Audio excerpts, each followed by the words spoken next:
China's planning horizon isn't 4 years, it's 100. Some even say 300 or 1,000. While Western politicians look only as far as the next election, Beijing works in epochs. How do they do it? Is it a secret doctrine known only to the chosen few? Not at all. The answer lies in a man who lived almost 1,400 years ago. His name was Li Shimin, and his ideas are still quoted by none other than Xi Jinping, the current president of China. What was so unique about him that his philosophy became the blueprint of success for a modern superstate? Why is his rule still considered one of the greatest examples of leadership in history? Today, we'll dive into a story that reveals the eternal laws of power, relevant to both ancient dynasties and 21st century leaders. Get ready to be surprised. China's philosophy of governance isn't a set of abstract theories. It's a living, working system, a model that still functions today. The secret of China's long-term success is not communism, not tyranny, and not even its size. It's a deep philosophy of power and responsibility. Li Shimin, the second emperor and true founder of the great Tang dynasty, one of the most prosperous eras in human history, formulated a principle that became the cornerstone of Chinese statecraft. The emperor is the boat, the people are the sea. The sea can carry the boat, or it can overturn it. Think about that. An absolute monarch with unlimited power considered himself a servant of the people. His mission wasn't personal wealth or dominance, but ensuring that his people lived in peace, harmony, and prosperity. This completely flips the European idea of monarchy on its head. And it's precisely on this foundation that China's legendary long-term vision stands. To move forward 40, 100, or even 300 years. One more man, my must seem, must fool. Understand what happened 40, 100, or 300 years before. For them, history isn't just facts from a textbook. It's a living strategy, a treasury of experience and mistakes. They look into the past to see the future. Li Shimin was among the first to systematize this way of thinking. When he rose to power, Li Shimin didn't just seize a throne.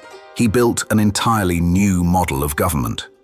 He created what could be called a synthetic state, where he wasn't merely the Chinese emperor, but also the Khan of the nomadic peoples.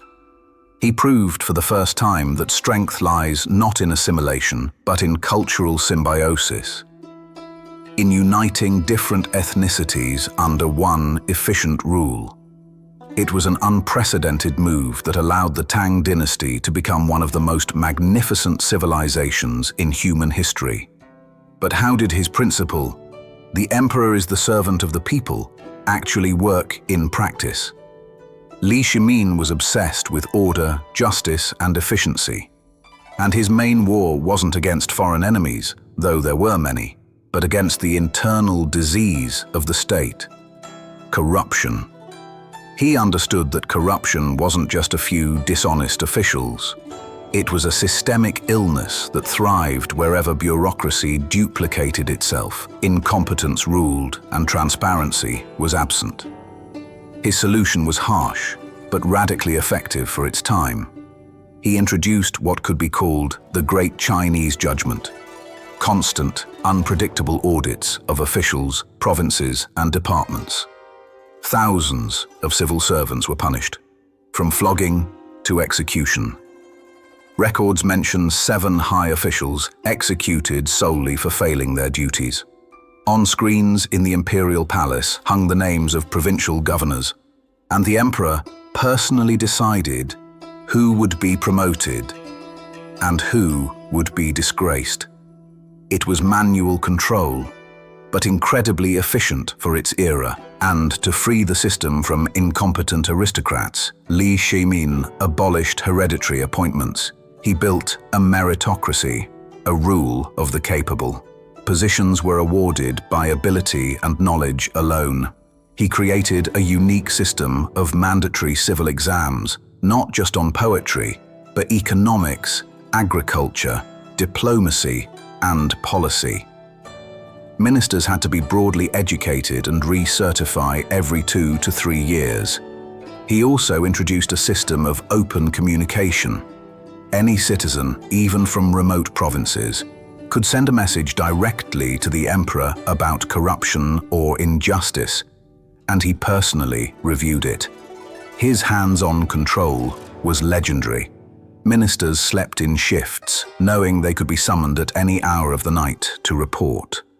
Every night, Li Shimin hung scrolls in his chambers, tomorrow's tasks, reports, and reforms.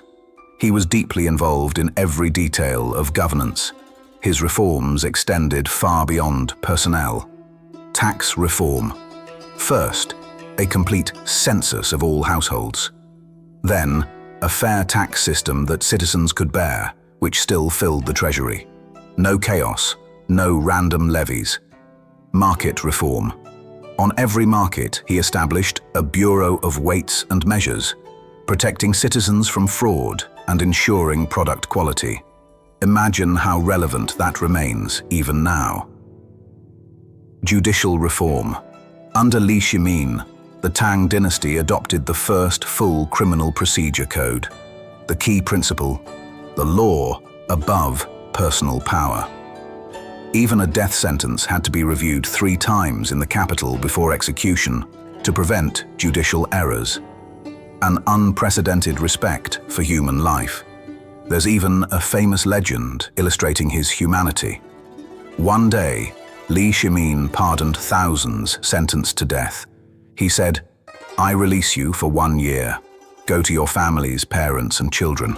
Return in a year, and I shall execute you then." And they returned. Almost all of them. It wasn't just mercy. It was the ultimate proof of trust and respect. Those people saw in him not a tyrant, but a fair ruler.